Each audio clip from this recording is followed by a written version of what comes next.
inteligência artificial, eu gosto de fazer um paralelo, porque ela é uma tecnologia de propósito geral. O que é uma tecnologia de propósito geral? Por exemplo, a eletricidade é uma tecnologia de propósito geral. Você pode construir outras tecnologias em cima dela. Então imagina quando saiu a eletricidade naquela época, você sabia o que era um liquidificador? Ou uma máquina de lavar? Não, porque a única coisa que você conseguia derivar é falar, vou ter uma lâmpada, entendi, eu vou acender luz. Então, todo investimento em infraestrutura para que você tenha luz. Mas ninguém imaginou o que poderia sair com a eletricidade. Aí vamos pôr uma pimentinha. O conceito da bateria, que é eu armazenar aquela energia elétrica. Cara, ficção científica. Imagina eu virar na hora e falar, então essa energia elétrica que você põe o dedo, você morre? Pois é, você vai carregar ela no bolso. Né? É completamente louco um negócio desse. Só que no momento que eu carrego ela no bolso, eu tenho celular, eu tenho relógio, eu tenho um outro mundo acontecendo. Então, quando você imagina em termos de inteligência artificial, e a primeira crítica que eu faço é, você fala, pô, precisamos regular a inteligência artificial. Fala, mas você não sabe nem que vem de liquidificador, você quer regular? Né? A gente precisa sim, obviamente, acompanhar, ter um sandbox regulatório em cima das coisas que estão vindo, porque ela traz um potencial muito grande, então é importante a gente proteger a sociedade em cima do que tem isso, mas eu não posso inibir a inovação. Se o ChatGPT fosse feito no Brasil, né, provavelmente quem tivesse feito o ChatGPT ia preso, né, porque LGPD, né, você tem uma série de situações lá que não ia conseguir ter sido feito. Então a gente tem que usar o dos outros. E você paga um pedágio em cima dos outros. Então, quando a gente começa a filosofar um pouquinho mais, né, em termos de inteligência artificial, uma coisa é imaginar que eu tenho lá o ChatGPT, vou usar o ChatGPT, né, só que você está usando ele aonde? Num computador ou num celular? E se eu não tiver computador e celular? Né? E se eu tenho uma inteligência artificial sendo criada exclusivamente para cada tipo de device? Hoje você consolida tudo num celular, então você tem que ficar olhando numa telinha tudo isso. Mas se eu jogo isso em todo lugar, se eu tenho a lâmpada com inteligência artificial, se eu tenho a câmera com inteligência artificial, se eu tenho minha roupa com inteligência artificial, eu tenho que criar a usabilidade de cada momento do uso dessa inteligência artificial para ajudar o meu dia a dia. Tá? Então, você viu, a Meta lançou o óculos. Né? Então, com o óculos, eu faço assim e tiro a foto com o dedo. Né? Tira a foto, faço o que com essa foto? Já posto no Instagram? O que é? Então, ele começa a substituir aquilo que a gente entende. Se eu tenho as câmeras que estão na cidade, ou tem alguns projetos que eu estou trabalhando, inclusive, ele não só conta as pessoas, faz mapa de calor, como reconhece a face, envia uma oferta específica para a face, faz análise de risco, né? Entende quantas pessoas entraram numa loja, saíram com sacola. Cara, você tem todo o analytics, que nem você tem num site hoje. Eu posso ter isso no espaço físico. Né? Então, quando a gente começa a cruzar essas coisas todas, a gente passa a ter um poder muito grande dentro da nossa mão.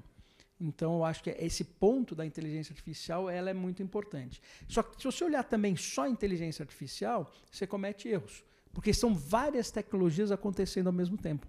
E de repente, o desenvolvimento de uma dessas tecnologias com a inteligência artificial viabiliza uma coisa que a gente nunca imaginou.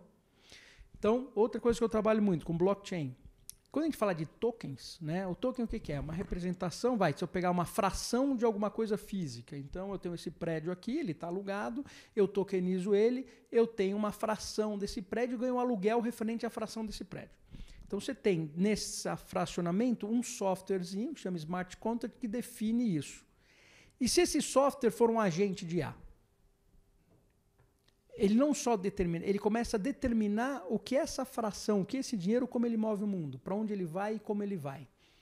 Né? É o conceito que eu chamo de dinheiro generativo. Quer dizer, eu podia ter um investimento que a IA faz para mim, com base no meu suitability, e vai buscar esses tokens no mundo inteiro. Então, de repente, em Singapura, tem lá um prédio que está pagando 2%, ou aqui no Brasil. Ele compra essa fração, traz para mim. E estou recebendo essa rentabilidade. Né? Então, a IA trabalhando a meu favor.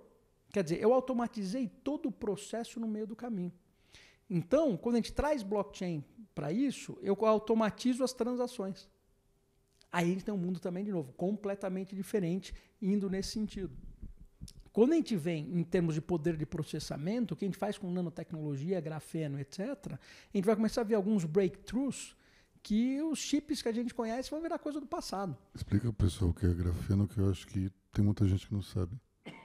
Então, o grafeno, por exemplo, é um material, a gente chama de um supermaterial, que ele é super, assim, ele é supercondutor, ele tem uma dureza absurda, é o material provavelmente mais rígido do mundo, e você trabalha ele em nanoescalas. Então, coisas que você faz hoje com silício, por exemplo, ou baterias que você faz com níquel, se eu faço com grafeno, eu já aumento absurdamente, né, o potencial desse negócio. Só que aí eu preciso de uma revolução de materiais, que está acontecendo. Mas ela não veio ainda para o data center. Mas ela vai vir. Né? E quando ela vem, eu consigo fazer muito menor as coisas. Eu consigo ter um poder de processamento muito menor em termos de tamanho. Né? Hoje a gente vê aqueles data centers gigantescos. Né? Lá na frente, a gente vai começar a falar, peraí, é que nem um computador. Né? Você tinha um computador, né, que era o tamanho de uma sala. Hoje você tem no teu celular. Né? Então, se a gente for imaginar até com computação quântica ou computação híbrida, né, quântica com GPU, cara, o tamanho você diminui muito e aumenta o poder de processamento de forma absurda. Né? Então, assim, a gente tem que imaginar o mundo em cima dessas coisas que estão acontecendo e qual que é o timing disso acontecer. Outro exemplo interessante. Você pega lá em São Francisco, o Waymo é 47% das corridas já. O Waymo é o carro autônomo. Então, ele tem quase a mesma quantidade de corridas que o Uber. Só que você tem 700 carros Waymos, que fazem 47% das corridas, e você tem 40 mil Ubers, que fazem 50 e poucos por cento. Aí você vai falar, tá bom, então se isso está acontecendo em São Francisco, isso vai acontecer aqui em São Paulo. É verdade. Quando? Agora ele vai ter que olhar termos regulatórios. Imagina aprovar a lei de um carro autônomo aqui dentro, e aí ele atropelou uma criancinha. Aí começa um processo. Provavelmente vai demorar mais no regulatório do que na tecnologia. A gente não tem infraestrutura, tem que ter infraestrutura. Mas quando vinha do dia para a noite? Né? Vai demorar 5 anos. Mas quando vir, é do dia para a noite. Por quê? Porque você vai discutindo tudo isso, a tecnologia está evoluindo, e aí você vai falar, pô, como eu entrego um produto? Né, se você é uma empresa de logística. Né? Então você vai ter um armazém em Jundiaí, porque você tem um benefício fiscal, ele vai levar aquele produto via drone para o teu armazém em São Paulo, e vai sair um carro autônomo que vai fazendo as entregas já roteirizadas todas, chega na tua casa, avisa no app, você bate o QR Code e pega na caixinha o teu produto. Automatizou tudo. Então a gente tem que começar a olhar esses cenários e quando que a tecnologia fica pronta. Né? Então, tá bom. Pô, vou fazer esse cenário agora de carro autônomo. Tá, mas no teu regulatório vai demorar 5 anos. Você vai ter que investir. Né? Pode ser que seja legal, pode ser que não seja a hora. Né? Você vai ter que ter esse entendimento de tudo isso. Então, quando a gente fala de inteligência artificial, a gente está falando de comoditizar o trabalho. E a vida. Né? Aquilo que a gente aprendeu a fazer vai ser comoditizado. Né? A gente vai ter que pensar o que um outro exemplo que eu faço nas minhas imersões é o seguinte: se você não precisasse trabalhar, você não precisa trabalhar, o dinheiro vai cair no seu colo, aquilo que você tem que fazer. O que você vai fazer da vida? A galera pira. Ninguém sabe. Vou viajar. Não, tudo bem. O que você vai fazer da vida? O que você vai produzir?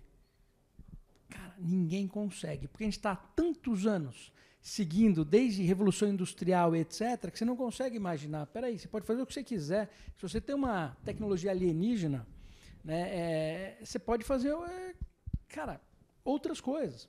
Eu devo ser maluco, porque eu acho que ia continuar fazendo a mesma coisa. Então, mas esse que é o ponto. Você vai fazer a mesma coisa, só que assim, agora ao invés de atingir X pessoas, eu quero atingir 1 milhão de pessoas. Em vez de atingir 1 milhão de pessoas, eu quero atingir o mundo inteiro. Então, por exemplo, o que a gente fez aqui já ia estar traduzido, ia ser distribuído na Colômbia, no México, etc., nos Estados Unidos e tudo mais, um impacto muito maior, porque a tecnologia é fazer o trabalho da distribuição, da tradução, né, e encontrar o público específico para isso.